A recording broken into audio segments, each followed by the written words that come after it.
Hi friends, రీసెంట్గా మేము కాశీ సమారాధన పూజ చేసుకున్నాం.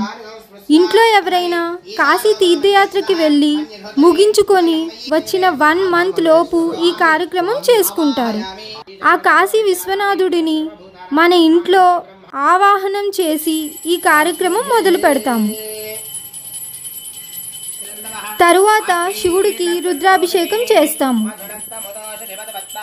ప్రకృతి సిద్ధమైన పంచామృతాలతో పాటు కొబ్బరి నీరు, చెరుకు రసం మరియు కాశీ నుండి తెచ్చుకున్న గంగా జలంతో అభిషేకం చేస్తాము. అభిషేకం సమయంలో కాశీ నుండి తెచ్చిన పదార్థాలు స్వామివారి ముందుంచి ఆయన కృపని కోరుకోవాలి. ఆఖరిలో కాలభైరవ పూజతో కార్యక్రమం ముగించాలి. గారెలు దండ కాలభైరవుడికి వేసి పూజ చేసుకోవడం విశేషం. మా పంతులు గారు ఏ పూజ అయినా చాలా బాగా చేస్తారు. నెంబర్ కామెంట్లో పెడుతున్నా, కావాల్సిన వాళ్ళు కాంటాక్ట్ చేయండి.